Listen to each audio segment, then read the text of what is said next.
আমরা আল্লাহ তাআলার দরবারে শুকরিয়া আদায় করি এই জন্য যে আল্লাহ তাআলা আমাদেরকে অত্যন্ত দয়া করে আজকে জুমার দিনে দুনিয়ার যাবতীয় ঝামেলা থেকে মুক্ত করে আল্লাহর ঘর মসজিদে নিয়ে আসছেন আল্লাহর হুকুম জুমার নামাজ আদায় করার জন্য। আমি আপনাদের সামনে পবিত্র কোরআন শরীফের সূরাতুল বাকারার 208 নম্বর আয়াতে কারিমা তেলাওয়াত করেছি। তেলাওয়াতকৃত আয়াতটিকে সামনে রেখে আপনাদের সামনে কিছু কথা বলার চেষ্টা করব। আল্লাহ যেন আমাকে ইখলাসের সাথে বলার, আপনারা যারা শোনার জন্য আগিয়ে এসে বসে আছেন আপনাদেরকে যেন মহান আল্লাহ আমলের নিয়তে শোনার তৌফিক দেন। আমরা সকলে বলি আমিন। সম্মানিত মুসল্লিয়ানে কেরাম, তেলাওয়াতকৃত আয়াতটির একটা শানে নুজুল আছে। শানে নুজুলটা হলো, ইহুদি ধর্মের একজন বড় পণ্ডিত ছিলেন হযরত আব্দুল্লাহ ইবনে সালাম রাদিয়াল্লাহু আনহু। তিনি ইসলামের সত্যতা যখন বুঝতে পারলেন তখন কালিমা পড়ে মুসলমান হয়ে গেলেন। তারপর তিনি ভাবলেন যে আমি যেহেতু আগে ইহুদি ধর্মে ছিলাম, তো ইহুদি ধর্মে উটের গোশত খাওয়া হারাম, আর ওরা শনিবারকে সম্মান দেয়। তো উনি ভাবলো যে আমি যদি শনিবারকে সম্মান দেই আর উটের গোশত না খাই, এতে করে ইসলামের কোনো ক্ষতি হবে না, আর আমি যে আগে একটা ধর্মের অনুসারী ছিলাম সেই ধর্মের সাথে আমার কিছুটা সামঞ্জস্য থাকবে। তিনি যখন উটের গোশত খাওয়া বন্ধ করে দিলেন আর শনিবারকে তিনি যখন সম্মান দিতে লাগলেন, তখন আল্লাহ তাআলা সূরা বাকারার 8 নম্বর আয়াত নাজিল করে বলেন, ও দুনিয়ার ইমানদাররা, তোমরা যদি মুসলমান হয়ে থাকো তাহলে পরিপূর্ণ মুসলমান হও। এমনটা যেন না হয় যে আমি ইসলামের কিছু মানলাম কিছু মানলাম না, আমার পক্ষে যদি হয় মানবো, আমার বিপক্ষে গেলে মানবো না, আমার মন মতো হলে মানবো, আমার মনের বিরুদ্ধে গেলে মানবো না, এমনটা যেন না হয়। কারণ যদি ইমানদার হওয়ার দাবি করো তাহলে তুমি ইসলামের ভিতরে পরিপূর্ণভাবে প্রবেশ করো। যদিও আয়াতটি হযরত আব্দুল্লাহ ইবনে সালাম এবং তার সাথী সঙ্গীগণকে কেন্দ্র করে মহান আল্লাহ আজ থেকে ১৫০০ বৎসর আগে নাজিল করেছিলেন, কিন্তু এই আয়াতের বিধান কিয়ামত পর্যন্ত বলবৎ থাকবে। এই আয়াতের উপর সারা দুনিয়ার সমস্ত মুসলমানদেরকে আমল করতে হবে। আল্লাহ তাআলা কোনো কোনো ঘটনাকে কেন্দ্র করে আয়াত বা সূরা নাজিল করেন, কোনো কোনো প্রশ্নকে কেন্দ্র করে আল্লাহ আয়াত বা সূরা নাজিল করেন। যদিও আয়াত অথবা সূরার শানে নুজুল কোনো ঘটনার পরিপ্রেক্ষিতে হয়ে থাকে, কিন্তু ওই আয়াত এবং সূরার মর্ম এবং ওই আয়াত এবং সূরার উদ্দেশ্য কিয়ামত পর্যন্ত যত আনেওয়ালা মানুষ দুনিয়াতে আসবে সবার উপর এই আয়াতের বিধান বর্তাবে। তাইলে আমরা আয়াতের মধ্যে কি পাইলাম? সূরাতুল বাকারার 208 নম্বর আয়াতে আমরা এই শানে নুজুলের মাধ্যমে আমরা বুঝতে পারলাম, আপনি যদি মুমিন হয়ে থাকি তাহলে ইসলামের যাবতীয় বিধিবিধান মেনেই মুমিন হতে হবে। ইসলামের যাবতীয় বিধিবিধান মেনেই মুমিন মুসলমান হতে হবে। এমনটা যেন না হয় যে আমি অমুক বিধানটা তো আমার পছন্দ না এজন্য মানলাম না। এমনটা যদি কেউ করে তাহলে সেই ব্যক্তি আর মুমিন মুসলমান থাকে না, সে ব্যক্তি পুরা কাফের হয়ে যায়। কেউ যদি কয় যে ৬৬৬৬ আয়াত মানলাম, একটা শব্দ না মানলে আর কি হয়েছে? বলেন সে কি মুমিন না বেঈমান? কোরআন শরীফের আমাদের দেশের ভণ্ড কাজ্জাব দাজ্জাল কাদিয়ানীরা 30 পারা কোরআন মানে, আমাদের নবীকেও মানে, নবীর হাদিসও মানে, তবে কোরআনের একটা শব্দ মানে না। কয়টা? একটা আয়াতও না, কিন্তু একটা সূরাও না, শুধু একটা শব্দ মানে না। শব্দটা কি? আল্লাহ তাআলা কুরআনুল কারীমের সূরাতুল আহজাবের এক আয়াতে বলেন, মা কানা মুহাম্মাদুন আবা আহাদিম মির রিজালিকুম ওয়ালাকিন রাসূলুল্লাহি ওয়া খাতামান নাবিয়্যিন। এই আয়াতের মধ্যে আল্লাহ বলেন, মুহাম্মাদুর রাসূলুল্লাহ তোমাদের কোনো পুরুষের পিতা নন, তিনি খাতামুন নাবিয়্যিন, সর্বশেষ নবী।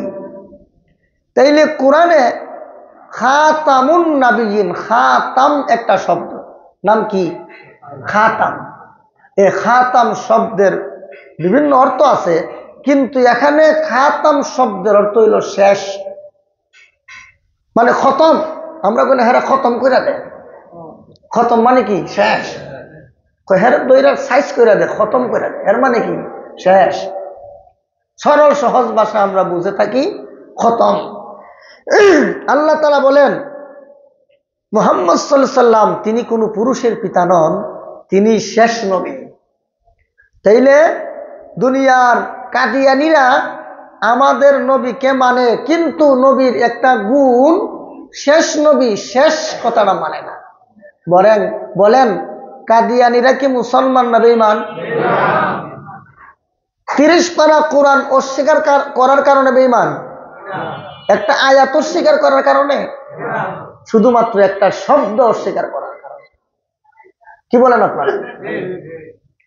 যেমন ভাবে একটা শব্দ অস্বীকার কারণে কোন ব্যক্তি কাফের, ঠিক তেমনি ভাবে গান বাজনা, গান, এই গান হারাম, এটা আল্লাহ কোরআনের সূরা লুকমানের 6 নম্বর আয়াতে আল্লাহ বলেন ওয়ামিনান নাসি মান ইয়াশতারি লাহওয়াল হাদিসি লিয়ুদিল্লা আন সাবিলিল্লাহ। আল্লাহ বলেন মানুষের মধ্য থেকে যারা লাহওয়াল হাদিস, লাহওয়াল হাদিস শব্দের অর্থ তাফসীরের কিতাবে উল্লেখ আছে। এই উম্মতের সবচেয়ে বড় মুফাসসির হযরত আব্দুল্লাহ ইবনে আব্বাস। আব্দুল্লাহ ইবনে আব্বাস কে? আপনার স্বাস্থ্য ভাই? কে? আপনার বাপ লাগে না আমার বাপ লাগে? না, আমার আপনার কিচ্ছু না। তিনি হলেন স্বয়ং রসুলের আপন চাচাতো ভাই আব্দুল্লাহ ইবনে আব্বাস। তো আব্দুল্লাহ ইবনে আব্বাস কেমন সাহাবী? এই উম্মতের সবচেয়ে বড় মুফাসসিরে কুরআন, এই উম্মতের সবচেয়ে বড় মুফাসসিরে কুরআন। উনি বলেন লাহওয়াল হাদিসের অর্থ হইল আই আল গিনা। লাহওয়াল হাদিস শব্দের অর্থ কি? গিনা। গিনা বলেন আল গিনা, গিনার শব্দের অর্থ হলো গান বাজনা। গিনার শব্দের অর্থ কি? তাইলে কোন ব্যক্তি যদি 30 পারা কোরআন মানলো, নামাজ পড়লো, রোজা রাখলো, হজ করলো, যাকাত দিল, মুসলমানের সাথে নামাজ পড়লো, কিন্তু গান বাজনারে হালাল মনে করলো, কি মনে করলো? হালাল মনে করলো। বলেন এ কি মুসলমান না বেঈমান? এমন বেঈমান কি সমাজে নাই? এমন আছে তো বলেন, বাধা তো আর দেন না।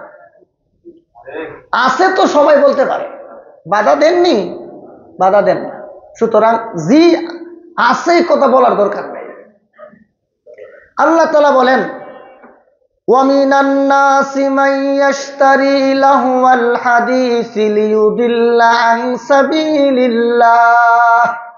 মানুষের মধ্যে এমন কিছু নষ্ট, ভ্রষ্ট, ভণ্ড, দাজ্জাল, কাযযাব আছে, এরা লাহওয়াল হাদিস, গান বাজনা নিয়ে মত্ত থাকে। কেন?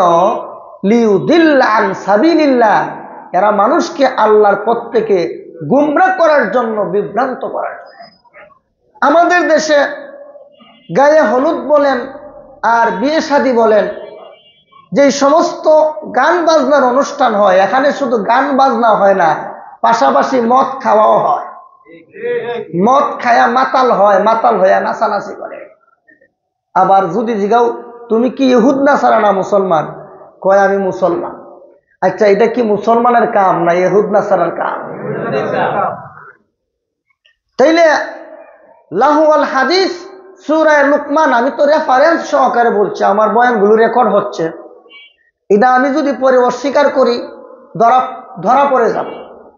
এই জন্য আল্লাহ বলেন, আল্লাহ রসুল বলেন, আল হালালু বাইয়িনুন ওয়াল হারামু বাইয়িনুন।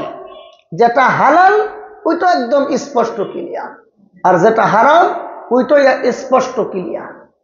সুতরাং আমরা মুমিন হিসেবে আমাদের কাছে হালাল কোনটা হারাম কোনটা ক্লিয়ার থাকতে হবে। যদি আমি ক্লিয়ার না করি তাইলে তো আমি মুমিন হতে পারবো না, আমি মুনাফিক হয়ে যাব। তো সূরা লুকমানের 6 নম্বর আয়াতে আল্লাহ গান বাজনা হারাম করছে। একটা মানুষ যখন ঘুমাইতে গেলে মশার যন্ত্রণায় মানুষ মশারি টানায় ঘুমায়। আপনারা কি মশারি টানায় ঘুমান না? আমরা ঘুমাই। একটা মশারির ভিতরে যদি কেউ ঘুমায় আর কোনোভাবে যদি ওই মশারির ভিতরে একটা মশা ঢুকতে পারে, ওই মশারির ভিতরে যে লোকটা ঘুমাচ্ছে তার ঘুম না হওয়ার জন্য একটা মশাই যথেষ্ট। একটু পরে কামড় মারবে, একটু পরে কানের কাছে গিয়ে বান করে আওয়াজ করবে, তখন আপনার আর ঘুম হবে না। জোরে কোন ঠিক কিনা? তাহলে ঘুম না হওয়ার জন্য 1 ডজন মশা যথেষ্ট না, একটাই যথেষ্ট। যেমন ভাবে একটা মশা একটা মানুষের ঘুম নষ্ট করার জন্য যথেষ্ট, ঠিক তেমনি ভাবে একটা এলাকার পরিবেশ পরিস্থিতি, মসজিদের পরিবেশ পরিস্থিতি নষ্ট করার জন্য একটা অসভ্য বর্বর মানুষ যথেষ্ট। তাইলে সমাজের পরিবেশ পরিস্থিতি সবাই নষ্ট করে না, 2-4টা অসভ্য মানুষে নষ্ট করে। যেরকম ঠিক কিনা? কিন্তু ওই অসভ্য মানুষের বিরুদ্ধে যদি আপনারা রুখে দাঁড়াইতে পারতেন, তাইলে আজান শুনলে শয়তান যেমন বাতাস ছাড়তে ছাড়তে পলায়ন করে, ঠিক তেমনি ভাবে এই সমস্ত অসভ্য আর গুয়াররা এলাকা ছাড়তে বাধ্য হয়ে যায়। কিন্তু সবচেয়ে বড় মুনাফিক তো আমরা যারা জি বলি। মুহাম্মদুর রাসূলুল্লাহর পবিত্র 23 বছরের জিন্দেগিতে 10টা বছর শুধু অন্যায়ের বিরুদ্ধে রুখে দাঁড়াইতে গিয়া 10টা বছর কাটাই দিছে অন্যায়ের বিরুদ্ধে রুখে দাঁড়াইতে গিয়া। এজন্য আমরা মুসলমান দাবি করি, আমাদের মধ্যে কোনো স্পৃহা নাই। আজকে আমাদের দেশ নিয়ে ষড়যন্ত্র হচ্ছে, আমাদের দিন নিয়ে ষড়যন্ত্র হচ্ছে, আর এই দেশ এবং দিন নিয়ে ষড়যন্ত্র করা হচ্ছে দিল্লি থেকে। ইসরায়েল আমেরিকা থেকে তো আগের থেকে শুরু, কিন্তু দিল্লি থেকে এখন আবার নতুন ভাবে শুরু হয়েছে। এখন যখন দেখলো যে না, আমাদের এই বাংলাদেশকে অস্থিতিশীল করা সম্ভব নয়, বাংলাদেশের জনগণ এখন আগের থেকে সোচ্চার, বিশেষ করে যুবকরা এখন আগের থেকে দেশপ্রেমিক হয়ে গেছে, যার জ্বলন্ত প্রমাণ বাংলাদেশের বন্যা পরিস্থিতি। কি বলেন? আমরা মুরব্বীরা যা করতে পারি নাই, যুবকরা বেশি করছে। এর দ্বারা যুবকরা প্রমাণ করে দিল এই দেশের যুবকরা এখন দেশপ্রেমিক। তারপর এই দেশের ফ্যাসিস্টকে, এক মহাদানবকে বিদায় করছে বুড়া মানুষে না, যুবকরা বিদায় করছে। তাইলে আমাদের দেশের রাজনৈতিক প্রেক্ষাপট, রাজনৈতিক পরিস্থিতি ঘোলাটে করার জন্য, অস্থিতিশীল করার জন্য এই মহাদানবের গোষ্ঠী আমাদের দেশ নিয়ে ষড়যন্ত্র করতেছে। এখন আবার নতুন করে ষড়যন্ত্র করছে, কয় ধর্মীয় দাঙ্গা লাগায় যদি দেওয়া যায় তাইলে তো আরো ভালো। এই জন্য সারা দুনিয়াতে উগ্রপন্থী সংগঠন, সন্ত্রাসী সংগঠন ইসকনকে দিয়ে একটা খেলা খেললো। জোরে কোন ঠিক কিনা? এই আদালত চত্বরে আইনজীবী হত্যা করার ইতিহাস বাংলাদেশে নাই। বাংলাদেশ স্বাধীন হওয়ার পরে কোনো বিরোধী দলীয় নেতা নেত্রীকে গ্রেফতার করার কারণে আদালত চত্বরে গিয়া আইনজীবী হত্যা করেছে এমন ইতিহাস বাংলাদেশে নাই। এই বাংলাদেশের একটা কলঙ্কজনক ইতিহাস রচনা করলো বিশ্ব সন্ত্রাসী উগ্রপন্থী ইসকন। জোরে এখন ঠিক কিনা? ওইটাও যখন দেখা গেল যে না ওইটা তো দেশের বিরুদ্ধে ষড়যন্ত্র, সারা দুনিয়াতে খুব প্রচার করা হলো। এখন যখন থলের বিড়াল বের হয়ে আসলো, এখন কি করবে? এখন টঙ্গী ইজতেমা নিয়ে আরেকটা ষড়যন্ত্র। জোরে কোন ঠিক কিনা? আপনারা কিছু মানুষ আছে সমাজে অতি পণ্ডিত, বেশি বোঝে। এই অতি পণ্ডিতদেরকে আমি বলতে চাই, তারা বলে যে আলেম উলামার মধ্যে এত দল কেন, আলেমদের মধ্যে এত দল কেন, এই সমস্ত কথাবার্তা কিছু পণ্ডিতে বলে।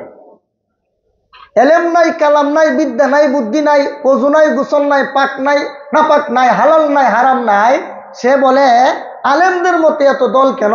তোমার চরিত্র ঠিক করো, এরপরে কয়ো আলেমদের মধ্যে এত দল কেন? আলেমদের মধ্যে দল হয় না, বরং আল্লাহ পাক যুগে যুগে পরীক্ষা নিরীক্ষার মাধ্যমে মুনাফিক গুলোকে আলাদা করে। এখন ঠিক কিনা? নবীর সাহাবীদের মধ্যে সবাই তো সাহাবী, নবীর জন্য প্রেম ভালোবাসা। এখন নবীর সাহাবীদের মধ্যে ঘাপটি মেরে বসা ছিল কিছু মুনাফিক, ছিল কিনা? তো এরাও তো নবীর সাথে চলতো।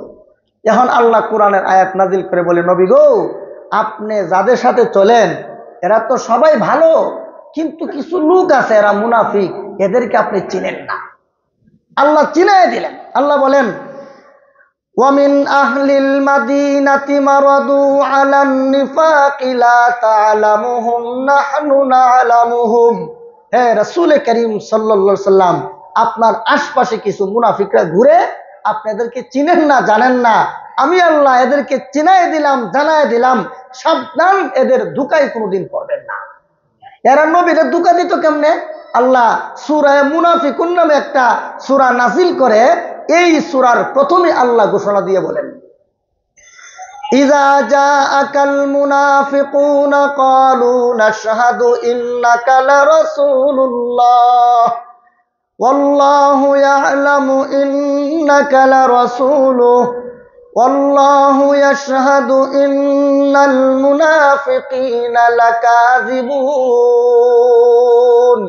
আল্লাহ বলেন, ও নবী, আপনার দরবারে কিছু মুনাফিক গোষ্ঠী আয়া বলে যে হুজুর, আপনাকে অনেক ভালোবাসি, অনেক মহব্বত করি, আপনার মহব্বতে বাড়িতে থাকতে পারি না। আল্লাহ বলেন, ও নবী, এই সমস্ত মুনাফিকদের নাপাক মুখ দিয়া বলতে হবে না আপনি যে আমি আল্লাহর রাসূল। আমি আল্লাহ নিজেই সাক্ষ্য দিচ্ছি আপনি যে আমি আল্লাহর রাসূল, ওরার সাক্ষীর প্রয়োজন নাই। আল্লাহু ইয়াশহাদু ইন্নাল মুনাফিকিনা লাকাযিবুন। আল্লাহ বলেন মুনাফিকরা মিথ্যাবাদী। তাইলে বলেন নবীর সাথেও কিছু মুনাফিক ছিল কিনা? যেহেতু আল্লাহ তাআলা ওই সময় ওহী নাজিল করার যুগ ছিল, ওহী নাজিল করা আল্লাহ চিহ্নিত করে দিয়েছে। এখন কিন্তু ওহী নাজিল করার আর যুগ নাই। এখন আপনাদেরকে কিভাবে মানতে হবে, বুঝতে হবে কে বাতিল কে হক। যেই দিকে আলেম বেশি থাকে এরা হক, যে দিকে আলেম নাই অথবা দুই চারটা দালাল মৌলবী আছে, বুঝতে হবে এরা হক নয়, এরা বাতিল। আরো জোরে কোন ঠিক কিনা? তো আমাদের দেশের পরিবেশ পরিস্থিতি ঘোলাটে করার জন্য, অস্থিতিশীল করার জন্য, আমাদের দেশের স্বাধীনতা, সার্বভৌমত্ব, আমাদের দেশের ভৌগোলিক সীমারেখা নষ্ট করার জন্য দিল্লি থেকে কলকাঠি নাড়া হচ্ছে। এর মধ্যে একটা ছিল ইসকন দিয়া বাংলাদেশের পরিবেশ গুলাটে করা, বিভিন্ন ছাত্র বিভিন্ন ধরনের কুৎসারটাইয়া ষড়যন্ত্র করে দেশটাকে অস্থিতিশীল করার জন্য পাইতারা করেছিল এতদিন। এখন নতুন করে পাইতারা শুরু হয়েছে, সেটা হলো তাবলীগ জামাতের একটা অংশ। এটা অল্প কয়েকটা অংশ, যেমন ভাবে এই আপনার ওই বাদ খাইলে যেমন দুই চারটা বাদ পরে যায়, বাদ হয়ে যায়, বরবাদ হয়ে যায়, এই রকমের দুই চার কিছুজন সারা বাংলাদেশের অল্প কয়েকজন লোক, এই সমস্ত ইহুদি আর খ্রিস্টানের দালালেরা, এরা দিল্লির ইশারায়, এরা দাদাবাবুদের ইশারায়, আর আমাদের ফ্যাসিস্ট রানী, আমাদের মহাদানবের ইশারায় বাংলাদেশটাকে অস্থিতিশীল করার জন্য টঙ্গী ইজতেমা মাঠে নিরপরাধ বৃদ্ধ আমার বাবার বয়সী অনেক বৃদ্ধ লোকেরা ঘুমন্ত ছিল, এমন ঘুমন্ত লোকের উপর হামলা করে ৬-৭ জনকে শহীদ করে দিল এই উগ্রপন্থী সাতপন্থী, এই সাত লীগ বাহিনী, এই সমস্ত ইহুদি খ্রিস্টানের দালালেরা। আমি শুনতে পারলাম গতকাল ফজরের নামাজের পর আমাদের এই মসজিদে এক সাত বাহিনীর সদস্য আর এক মুসল্লির কাছে কান্দা কান্দা বিচার দেয়। ওই ভয়ে বুঝতে পারে না এই বিষয়টা, বুঝতে পারলে ওই সময় অ্যাকশন নিত। কান্দা কান্দা বিচার দেয়। এই সমস্ত সাত বাহিনীর সদস্য যারা আছে বাংলাদেশে, এরা একটাও মুসলমানের কাতারে পড়ে না। এরা নিঃসন্দেহে ইহুদি খ্রিস্টানের দালাল, এরা দাদা বাবুদের দালাল, এরা দিল্লির গোলামি করে, এরা আল্লাহর গোলামি করে না। এক ইহুদির দালালে বলে পৃথিবীর মধ্যে সর্বশ্রেষ্ঠ সবচেয়ে বড় আলেম নাকি মৌলানা সাদ। নাউজুবিল্লাহ কোন মৌলানা সাদ কি সারা দুনিয়ার সবচেয়ে বড় আলেম না সবচেয়ে বড় ভণ্ড? যারা ভণ্ড বুঝে না আর হক বুঝে না, এরার মতন ইহুদির দালাল আর দাদা বাবুদের দালাল কেউ হইতে পারে না। সম্মানিত হাজিরিন, আপনারা মনে মনে ভাববেন যে হুজুর বলার দরকার কি? আরে ভাই, না বললে আপনার একটা অঙ্গে পছন্দ ধরছে, এখন ডাক্তার বলল যে অঙ্গটার মধ্যে তো পছন্দ ধরছে, এটা কাটটা ফেলাই দেন। এখন আপনি যদি বলেন যে এই ডাক্তার ভালো না, আমার অঙ্গটা কেটে ফেলতে বলে, আমার অঙ্গটা কেটে ফেললে সুন্দর দেখা যায় না, একটা অঙ্গ নষ্ট হয়ে যাবে, তো ডাক্তার ভালো না, এই কথা যদি কোনো গুয়ারে বলে, এটা কি ঠিক হবে না বেঠিক হবে? ঠিক তেমনি ভাবে তবলিগ ছিল পরিপূর্ণ একটা অঙ্গের মতো। যেহেতু একটা অঙ্গে পছন্দ রয়েছে, ক্যান্সার হয়ে গেছে, সেই অঙ্গ আর শরীরে রাখা যাবে না, ওটাকে কেটেই ফেলে দিতে হবে যদি আপনার পুরা শরীরকে আপনি রক্ষা করতে চান। আর যদি মনে করেন আমার এত সুন্দর অঙ্গটা কেটে ফেলবো না, তাহলে বিশ্রী দেখা যাবে, যদি না কেটে ফেলেন তাহলে এই পচা অঙ্গ, ক্যান্সার যুক্ত অঙ্গ আপনার শরীরে থাকার কারণে আপনার সারা শরীরকে ধ্বংস করে দিবে, এমনকি আপনাকে মৃত্যুর মুখে ঠেলে দিবে।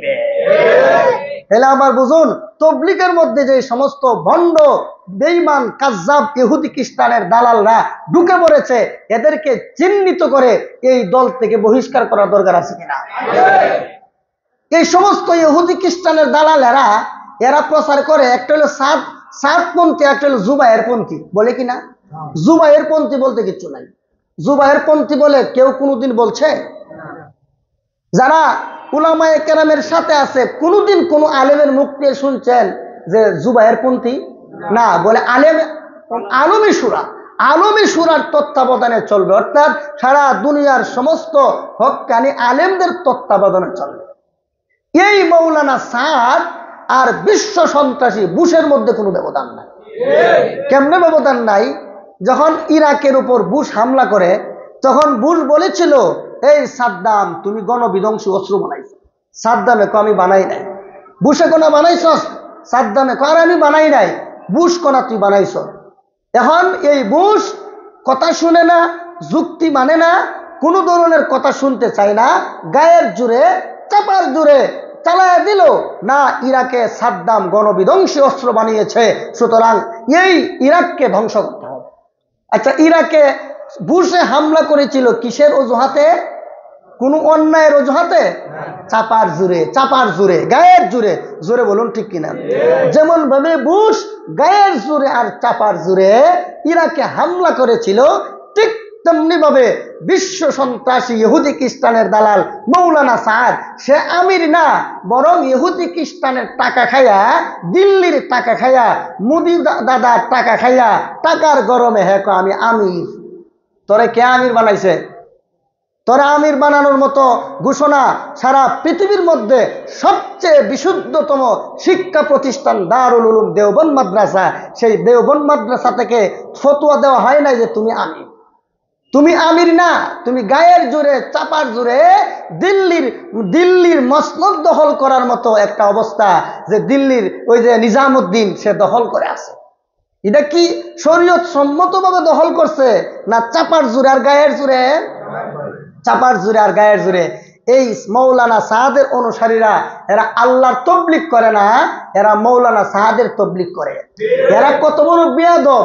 আজ থেকে 2 বছর বা 3 বছর আগে আমি এখানে আসর নামাজের পরে ইজতিমার ডেট ঘোষণা করেছিলাম, তখন একটা সাদ গ্রুপের উগ্র সন্ত্রাসী আমারে বলে যে একটা ঘোষণা করলেন আর একটা ঘোষণা করলেন না কেন? আমি বললাম যে তো ইজতিমা একটাই হয়, দ্বিতীয় পর্বে যেটা, এটা ইজতিমা না, এটা হলো তামাশা। কারণ যে ইস্তেমার মাঠে ছাগল ঘুমায়, কুত্তা ঘুমায়, বিলাই ঘুমায়, গরু ঘুমায়, মহিলা নিয়া এই মাঠ ভরে মহিলা দিয়া কাজ করায়, এটা কোনোদিন ইস্তেমা হইতে পারে না। এটা ইস্তেমার নামে ইত্রামি আর মাতলামি ছাড়া কিছুই হইতে পারে না। সম্মানিত হাজিরিন, এই জন্য মৌলানা সাদ, আল্লাহ উরে হৃদায়ত দান করুক, এই সাদ বাহিনী একটা সন্ত্রাসী বাহিনী। আজকে সারা দেশের সমস্ত উলামায়ে কেরামের পক্ষ থেকে ঘোষণা করা হচ্ছে, যেহেতু আমি মসজিদের খতিব, এই এলাকার আপনারা যে যত বড় জ্ঞানী পণ্ডিত হন, আমি যেহেতু এটার খতিবের দায়িত্ব আছি, আপনার বুঝে আসুক আর নাই আসুক, আমাকে আপনাকে মুরব্বি মানতে হবে। আমি সারা দেশের সমস্ত হক্কানি উলামায়ে কেরামের পক্ষ থেকে এই এলাকার মানুষের সামনে ঘোষণা করতে চাই, এই মৌলানা সাদ, তার বাহিনী সন্ত্রাসী বাহিনী, এরা কোনোদিন তবলিগ ওয়ালা হইতে পারে না। এই জন্য আপনারা খুব সতর্ক থাকবেন। 2-4টা আছে এলাকার, এইগুলো নামাজ পড়তে আসুক, এদেরকে কোনো ধরনের কর্মকাণ্ড করতে দিবেন না। নামাজ পড়তে আসুক, কিন্তু কোনো অবস্থাতেই এদেরকে কোনো ধরনের কর্মকাণ্ড করার সুযোগ দিবেন না। যেমন কোনো গাস্ত করতে পারবে না, তালিম করতে পারবে না, দাওয়াতের কাজ করতে পারবে না। কি দাওয়াত দিবা তুমি? তুমি নিজেই তো বন্ধ। আচ্ছা, কাপড় নাপাক হয়ে গেলে, কাপড় যদি নাপাক হয়ে যায়, এই কাপড় পবিত্র করে কি দিয়া? জোরে বলেন। পানি দিয়া, পবিত্র পানি দিয়া। এখন আপনি বলদে সেনাইতেছে, সেনার মধ্যে যদি গিয়া কাপড় ধরেন, এই কাপড় কি ফাঁক হইব না? এটা আরো বড় নাপাক হবে, নাপাক হবে। তাইলে কাপড় যদি নাপাক হয়ে যায়, এই নাপাক কাপড় পবিত্র করা লাগে পবিত্র পানি দিয়া। কিন্তু বলদের সেনার মধ্যে যদি কাপড় ধরে রাখেন, এই কাপড় কিয়ামতের আগেও নাপাক হবে না। ঠিক তেমনি ভাবে মানুষকে গুনাহ নামক ভূতে আক্রান্ত করেছে, সেই গুনাহ নামক ভূত ছাড়ানোর জন্য প্রকৃতপক্ষে আল্লাহওয়ালা যারা, প্রকৃতপক্ষে যারা হক্কানি আলেম, তাদের কাছে গিয়া সুহবত নিয়া আপনার ঈমান আমলকে আপনি ঠিক করবেন, তাইলে আপনি হেদায়েত পাবেন। এখন আপনি হক্কানি আলেমের কাছে না গিয়া সাদের কাছে গেলেন, সাদের অনুসারীদের কাছে গেলেন। সাদ এবং সাদের অনুসারীদের কাছে যাওয়ার মানে হইল ওই বলদের সেনা দিয়ে কাপড় পরিষ্কার করা। আপনি ইসলাম হবেন না, আপনি পবিত্র হবেন না। আপনি আগে যেমন গুমরা ছিলেন, এখনো গুমরাই থাকবে। শুধু উপরে খুলসটা দেখা যায় হুজুরের খুলস, কিন্তু এর ভিতরে যে কি পরিমাণ হিংসা, বিদ্বেষ, সন্ত্রাস আছে, এটা আপনারা কল্পনা করতে পারবেন। যাই হোক, আসলে কথায় কথায় অনেক দূরে চলে গেলাম।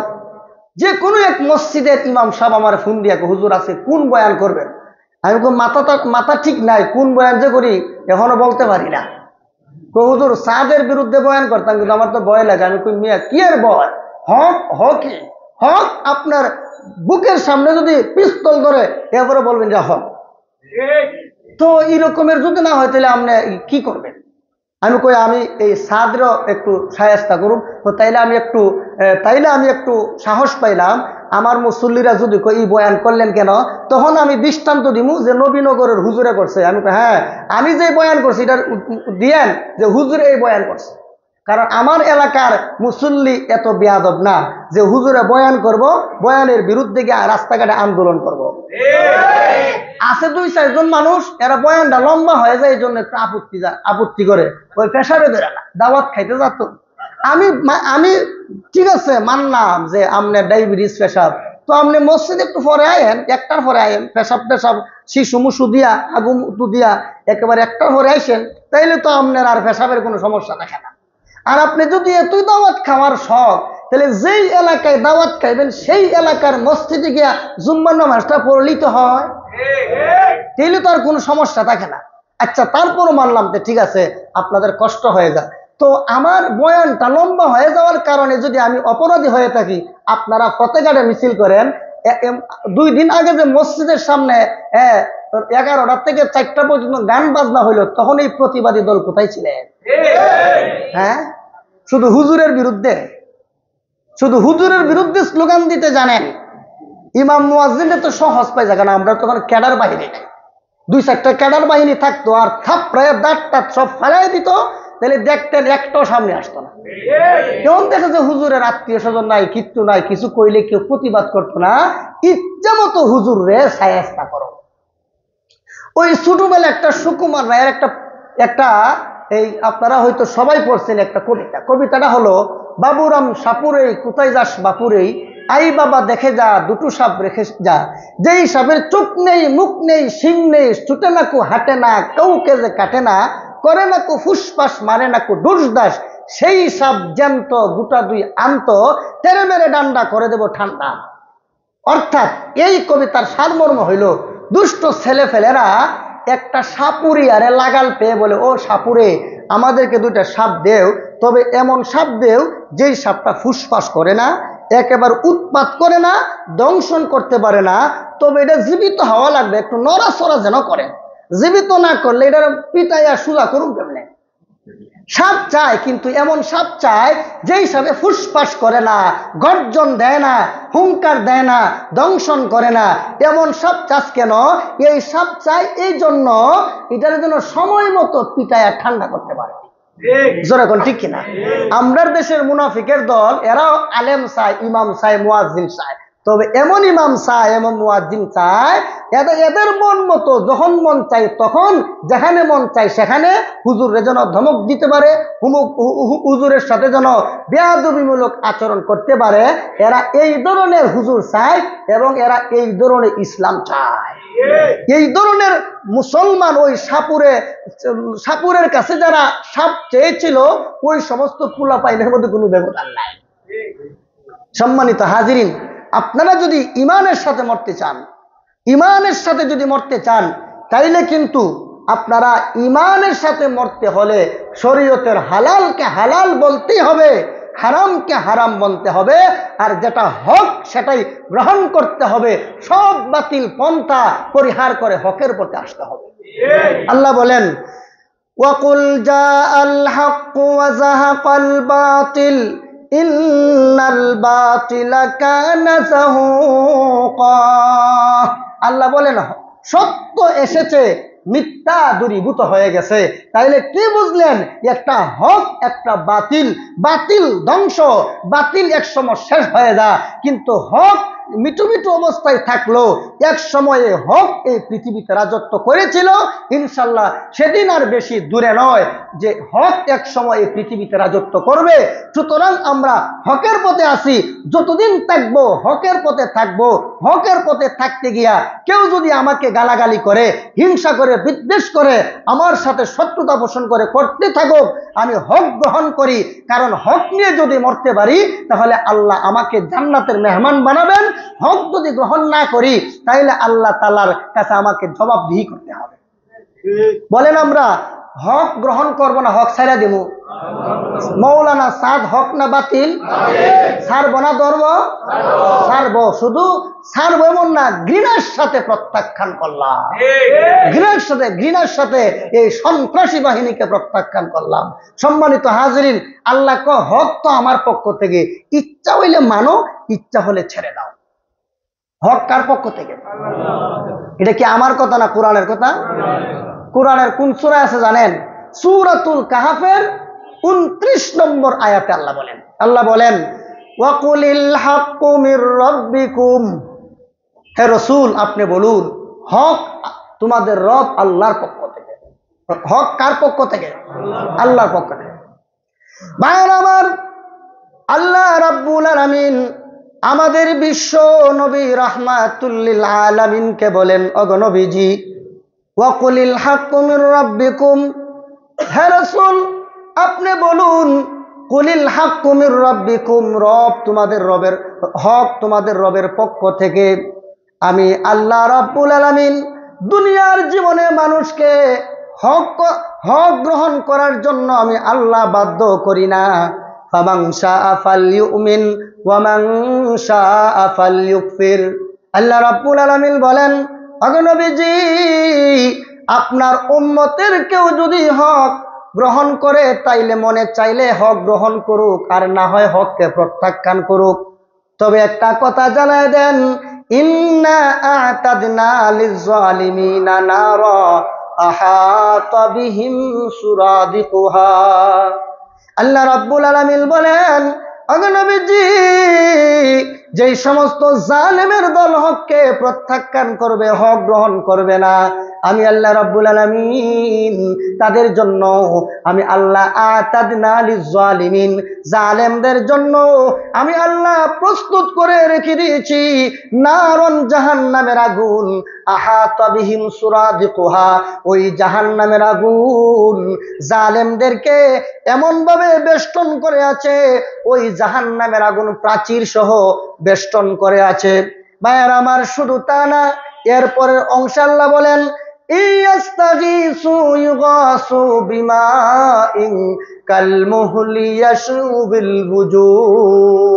আল্লাহ রাব্বুল আলামিন বলেন জাহান্নামীরা, জালেমের গোষ্ঠী, দুনিয়ার জীবনে যারা হককে, যারা সত্যকে প্রত্যাখ্যান করেছিল আর মনে মনে নিজেকে হিরো ভেবেছিল যে উনি মনে হয় অনেক কিছু হয়ে গেছে, অন্যায়ের পথে চলে, অন্যায়ের পথে সংগ্রাম করে, অন্যায়কে সমর্থন করে, অন্যায়কে প্রমোট করে, এই রকমের জালেম যারা দুনিয়ার জীবনে অন্যায়ের সাথে জড়িত, এরা নিজেদেরকে সফল মনে করে।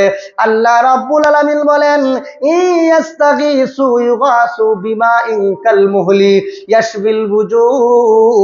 এই সমস্ত জালেমের গোষ্ঠী যারা দুনিয়ার জীবনে হককে প্রত্যাখ্যান করেছিল, সত্যকে যারা গ্রহণ করে নাই, তারা জাহান্নামে যাওয়ার পরে কোনো তাদেরকে খাবার দেওয়া হবে না। আল্লাহু আকবার। হাজার হাজার বছর চলে যাবে, তখন আল্লাহ রাব্বুল আলামিনকে বলবেন প্রভু গো একটু পানি দাও, পানি দাও। আল্লাহ বলেন ইয়াস্তাগীসু ইউগাসু। তারা যখন পানিও চাবে খাওয়ার জন্য, আল্লাহ রাব্বুল আলামিন বলেন তাদেরকে এমন পানি দেওয়া হবে ইয়াশবিল বুজুহা, তাদের চেহারা গলে যাবে। অর্থাৎ এমন একটা পান পাত্রে, এমন একটা মগের মধ্যে বা গ্লাসের মধ্যে পানি দেওয়া হবে, ওই গ্লাসের পানি এত গরম হবে, আল্লাহ বলেন লা ইয়াযুকুনা ফিহা বারদাও ওয়ালা শারাবা ইল্লা হামিমান ওয়া গাসসাকা। আল্লাহ রাব্বুল আলামিন বলেন বেঈমানের গোষ্ঠী যারা সত্যকে প্রত্যাখ্যান করেছে, এরা যখন পানি চাবে, আল্লাহ বলেন লা ইয়াযুকুনা ফিহা বারদাও ওয়ালা শারাবা, তাদেরকে ঠান্ডা কোনো পানি দেওয়া হবে না। দুনিয়ার জীবনে একটা মানুষ যদি দূর থেকে ক্লান্ত হয়ে বাড়িতে ফিরে, অথবা মেহমান কোথাও যদি যায়, যাওয়ার পর তখন মেজবান কি করে, গরমের মৌসুম হলে তার জন্য আগে থেকে বিভিন্ন রকমের শরবত বানায় রাখে। যে লোকটা গরম থেকে আসতেছে, অনেক ক্লান্ত শ্রান্ত হয়ে আসতেছে, তাদেরকে ঠান্ডা পানির ব্যবস্থা করে আবার তাদেরকে বিভিন্ন রকমের শরবতের আয়োজন করে। কিন্তু আল্লাহ রাব্বুল আলামিন বলেন লা ইয়াযুকুনা ফিহা বারদাও ওয়ালা শারাবা, আমি আল্লাহ তাদের জন্য জাহান্নামে বারদান মানে ঠান্ডা, শারাবান অর্থ হলো শরব, আমি আল্লাহ তাদের জন্য, জালেমদের জন্য, মুনাফিকদের জন্য, ইহুদি খ্রিস্টানের দালালের জন্য, মুসলমানের সমাজে বসবাস করে কিন্তু মুসলমানের কাম করে না, ইহুদি নাসারার কাজ করে, আল্লাহ বলেন সবগুলোর জন্য আমি আল্লাহ ওই ঠান্ডা পানি রাখবো না, শরবত রাখবো না, তবে কি রাখবো জানোনি? আল্লাহ বলেন ইল্লা হামিমাও ওয়া গাসসাকা, হামিম এবং গাসসাক রাখা হবে। হামিম কি? হামিম হলো ফুটন্ত পানি, গায়াতুল হারারাতি। হামিম শব্দের ব্যাখ্যা তাফসীরে জালালাইন শরীফের মধ্যে আছে, হামিম শব্দের অর্থ হলো গায়াতুল হারারাতি, অর্থাৎ চূড়ান্ত পর্যায়ের গরম পানি তাদেরকে দেওয়া হবে এবং গাসসাক দেওয়া হবে। গাসসাক কোন জিনিসের নাম? এই আয়াত যখন নাজিল হলো, সাহাবায়ে কেরাম আল্লাহর হাবিবের কাছে এসে বলেন ইয়া রাসূলুল্লাহ, ইয়া হাবিবাল্লাহ, আল্লাহর নবী গো, হুজুর হামিম বুঝলাম কিন্তু গাসসাক তো কাকে বলে বুঝি না। আল্লাহর হাবিব বলেন জাহান্নামীরা জাহান্নামে যাওয়ার পরে তারা ক্ষুধার তাড়নায় অস্থির হয়ে যাবে, কান্নাকাটি করবে, তাদের চোখের পানি, তাদের শরীর পচে যাবে, গলে যাবে, তাদের শরীরের পুজ আর রক্ত আর তাদের চোখের পানি একত্রিত হওয়ার পরে যে ময়লা হবে, সেই ময়লাটা হবে গাসসাক। শুধু তা না, আরেক ব্যাখ্যা হলো জাহান্নামীদের চোখের পানি আর তার শরীরের রক্ত আর পুজ যেই জায়গার মধ্যে, যেই গর্তের মধ্যে একত্রিত হবে, সেই গর্তটাকে বলা হয় গাসসাক। আল্লাহু আকবার। যাই হোক, ফুটন্ত পানি হোক আর গাসসাক হোক, এই ধরনের পানি যখন জাহান্নামীদেরকে দেয়া হবে, আল্লাহ সূরাতুল কাহফের 29 নম্বর আয়াতে বলেন ইয়াশবিল বুজুহ, অর্থাৎ যে পাত্র দিয়া তাদেরকে দেয়া হবে, সে পাত্রের পানির গরমের কারণে তার চেহারার গোশতগুলো খসে খসে ওই পেয়ালার মধ্যে পড়ে যাবে। এরপর আল্লাহ বলেন বিইসাস শারাবু ওয়া সাআত মুরতাফাকা, আল্লাহ বলেন এটা কতই না নিকৃষ্টতম পানি। এখন বুঝেন, হকের পক্ষে যদি না থাকেন আর যদি বাতিলের পক্ষ অবলম্বন করেন, তাহলে এইগুলোর জন্য প্রস্তুত থাকে। শুধু তা না, আল্লাহ বলেন ওয়ামা কানা লিমুমিনিন ওয়ালা মুমিনাতিন ইযা কাদাল্লাহু ওয়া রাসূলুহু আমরান আইয়াকুনা লাহুমুল খিয়ারাতু মিন আমরিহিম। আল্লাহ রাব্বুল আলামিন বলেন, রে দুনিয়ার মুমিন মুমিনারা শোনো, আমি আল্লাহর পক্ষ থেকে যখন কোনো বিধান দেওয়া হবে, ওই বিধান পালন করবা কি করবা না এমন কোনো এখতিয়ার তোমাদেরকে দেওয়া হয় নাই। আমি আল্লাহর বিধান পালন করতেই হবে যদি জাহান্নাম থেকে বাঁচতে চাও। আর যদি মনে করো আমি মানলে মানবো, না মানলে নাই, ও মৌলবী তোমার মাথা ব্যথা কেন? আরে ভাই, এটা আমার মাথা ব্যথা না, আমার আল্লাহ পবিত্র কোরআনের সূরাতুল আহজাবের 36 নম্বর আয়াতের শেষের দিকে আল্লাহ বলেন ওয়া মাইয়াসিল্লাহা ওয়া রাসূলাহু ফাকাদ দাল্লা দালালাম মুবিনা। আল্লাহ বলেন, যারা আল্লাহ এবং তার রাসূলের বিরুদ্ধাচরণ করবে, আল্লাহ এবং তার রাসূলের পথে চলবে না, তারা হলো চরম পর্যায়ের ভ্রষ্টতার মধ্যে রয়েছে। এখন ইচ্ছা আপনাদের, মানবেন কি না মানবেন।